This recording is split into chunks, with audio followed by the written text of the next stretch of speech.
Hello everybody, this is Mr. Rob and welcome back to episode number 10 of the Cleveland Indians franchise here on MLB The Show 21 for the PlayStation 5. Today we're going to be recapping the month of April because we have finished the first month of the season. And this will be our first live comm episode as I'll be talking real time, just kind of going over certain things and stuff like that. So if you guys are excited for this one, make sure you leave a like and subscribe down below, especially if you want more franchise content, especially as we start to grow the channel some more. Our series has brought us some new subscribers, so it's good to have y'all around. Before I jump in though, speaking of new subscribers, if you are a new subscriber, don't forget to follow me on Twitter as well. That's kind of where I post my videos. That's how you can keep up the best with me, interact with me as well, and stuff like that. So, finished the month of April. As you can see, here is all that happened. And we ended on a bit of a tough stretch. 5 losses straight. 7 of our last 8 lost. So we ended the month, obviously 13-12, because that is our record. AAA also had a month going on. They finished 14-8, so our AAA squad did do really solid. We saw them win their opening day matchup against St. Paul, and we saw Nolan Jones in an episode, so keep an eye on him also, by the way. So AAA doing pretty solid, doing a little better than we are. Speaking of which, let's take a look at the standings, see how the first month is unfolded around the league. In the American League East, the Red Sox have a half-game lead over the Yankees. They sit 18-9. In our division, it's the Chicago White Sox out in front. That sweep of us that winning the first game against us definitely helped, as they sit 17-10. And in the AL West, it is the Houston Astros, who are 15-11, a game and a half over the Oakland Athletics.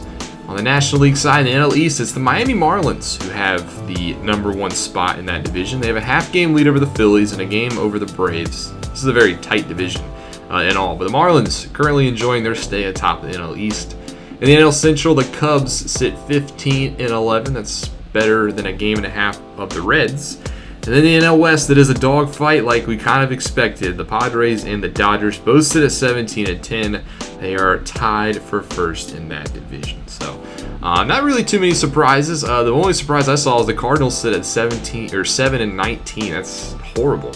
They just picked up Nolan Arenado, so I thought that was a little disappointment. And then probably a surprise so far this season is the Miami Marlins sitting atop of the NL East. But that's the standings. We'll take a look at team stats, see where our teams stack up around the league. Starting with batting average, we are currently the 10th best hitting team in baseball. This little bit of a tough stretch has sent that a little bit down, but we sit 10th. In terms of runs, we sit 14th, tied for 14th, so about league average in that regard. The long ball, we do have a good bit of long balls. You can see tied for 3rd with a slew of clubs, the White Sox, the Rangers, and the Dodgers. We have 38 bombs. The Yankees hit 50 home runs in a month. That's absurd. In terms of, we'll go over to slugging now. Did I pass slugging? I did not pass slugging.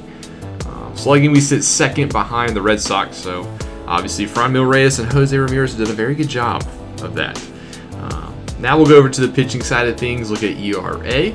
We sit 4th in ERA with a 3.16 ERA. Shane Bieber, Zach Plesac, Aaron Savale have been a dominant 1-2-3 punch. In terms of runs allowed, kind of the same thing. We sit 1st, actually, tied for 1st with the Houston Astros. So our pitching has been very good. Hitting has faltered a little bit. And then strikeouts, for 2nd strikeouts, so 221 strikeouts through the first month of the season. Shane Bieber had 44. Leads the league. And then lastly, win percentage. We are the tied for 14th best team in the league, so we sit about midpoint point, kind of where I expected. We got off to a hot start, but have started to come down to earth a little bit. So that's where our team stacks up. Now we'll take a look at player stats, see where our players, who's doing well, who's not doing well. We'll do the players first by average, and Franmil Reyes sits at the top, and that's really no surprise. He's got off to a very solid year. 9 homers as well, 22 RBIs. He's been a very good number 4 hitter. And then the man in front of him, Jose Ramirez, the number 3 hitter. He's hitting 301, 8 bombs of his own with 21 ribbies. That 3-4 punch between these two they've been sensational. Roberto Perez is also up there in average, not really what I expected. He also doesn't play every day, but 275 average for a more defensive catcher. And then Eddie Rosario hitting 268. He also has 4 homers. He's been a solid man in the 5 spot. He kind of sits behind Ramirez and Reyes.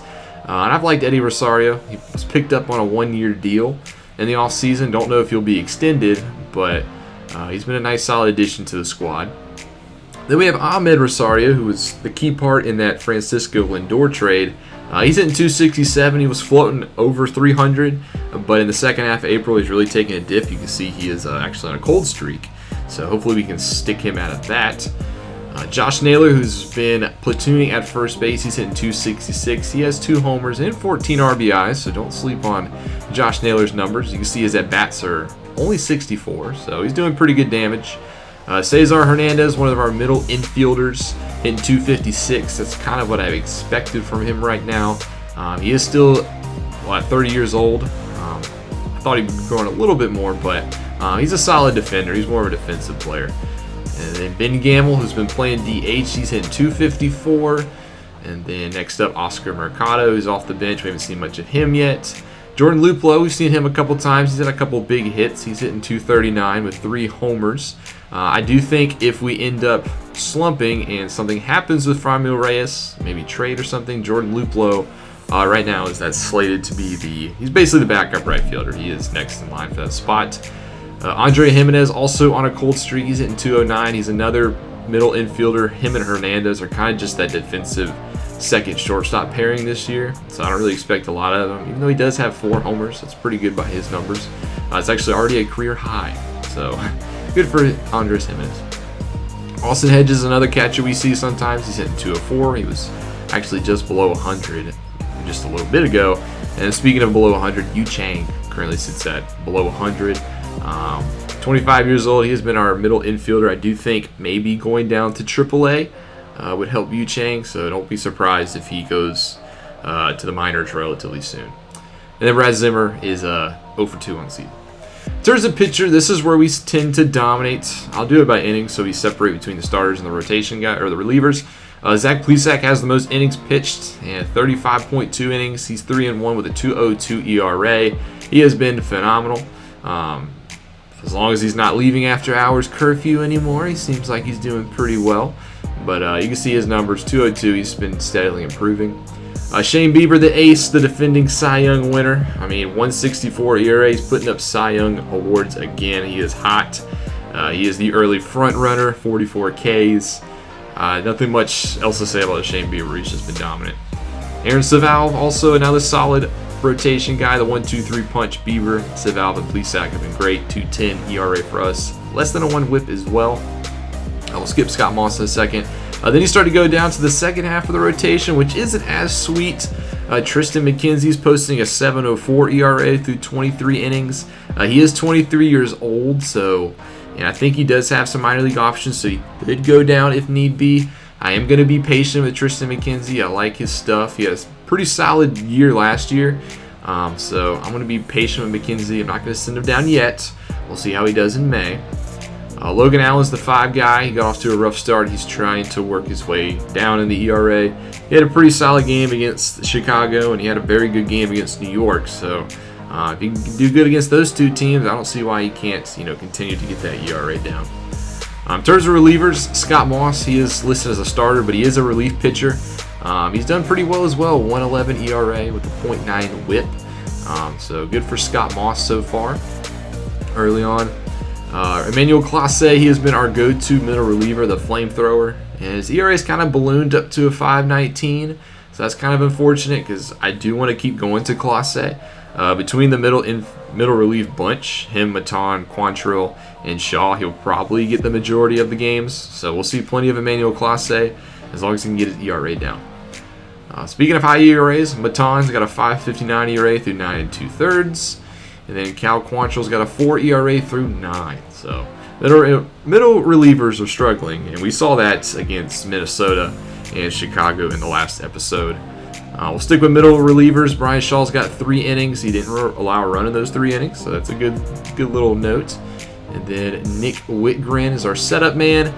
He got off to a very good start of April, but has had a very bad second half of April. His ERA is up to a 4.91, which is bad because James Karinchak has not allowed a run in 6 innings, and he's got 5 saves. So if we can get to Karinchak, so far he's been pretty automatic. Just hopefully we can get there. So that's basically all that's going on so far in the April season. Just started. Say, it's a marathon, so I'm not going to take some of that with a grain of salt. But we did get through the first month, so we'll take a look at players of the month so far. In the American League, the pitcher of the month was Garrett Cole. He actually did better than Shane Bieber. 2.32 ERA, 41 strikeouts, 5.0 record. I think Shane Bieber should have got player of the month, but that's solid numbers for him. Christian Vasquez of the Red Sox hit .410 with 8 homers and 26 RBIs. Yeah, that's definitely a very solid month. And then Rookie of the Month is Alex DeGotti, 265 average, a homer, 5 RBIs. He doesn't have a picture, so if you didn't know who he was, he is a infielder for the Houston Astros. So he's got B potential, so maybe he'll stick around. In the National League, pitcher of the month Trevor Bauer, 1.91 ERA, 34 strikeouts with a 5.1 record. Your player of the month is Juan Soto, 368, 7 and 22. And then rookie of the month Scott Hurst of the Cardinals, 370 average with 2 ribbies. And he's got C potential, so that's good for him. He's kind of outperforming his potential right now. So that's most of the live comm stuff in today's episode. It's the first month of the season, so I'm going to keep it a little short. Not really go into, league leaders and stuff yet, awards and stuff like that. But last thing I do want to talk about is I do want to talk about sliders. I completed the whole month of April on the same slider set. I always leave the link to the sliders in the description, so if you do want to play the sliders that I use, they are in the description down below. But I don't know, I feel like I haven't been enjoying the games to the fullest with the slider set I've been using. So I'm going to look around, maybe try a different slider set. I try to not use slider sets for just like a game or two. I try to give them a little bit of a sample. And I think a month of the season is a solid sample. So I think I'm going to try a new set for the month of May. So if you notice a couple of slight differences in the UI and some of the things that happen, I'm trying out a new slider set. It'll always be in the description. So I just wanted to give you a heads up about that. But that's the last thing I'm going to do in the live comm part of the episode. In the second half, I'm going to simulate the 2 Chicago games and then talk about the ending. So I'll see you for recorded, Mr. Rob. So this is now pre-recorded, Mr. Rob, and in Game 2 we lose as well to the Chicago White Sox by a score of 8-6. As we put up some runs, but our pitching let us down again. Looks like the middle relievers. This time it was Cal Quantrill. But in Game 3, we do win 12-7. So despite Chicago's attempt in the 9th to come back and win this one, they put up a 5-burger. We finally snapped our 6-game losing streak. It was James Karinchak who did get rocked, but those were his first runs of the season. But at least we were able to close it out. So we go 1-3 against the White Sox. Next up, we have a 4-game set against the Royals, but we're not going to go to that one just yet, because it's going to be AA opening day. We get our first look at our AA squad in Akron, Ohio. So that'll be next episode. We'll check in with them, kind of like how we did AAA, and see how their season is going. But I hope you guys enjoyed this type of episode. I like to do at the end of the month.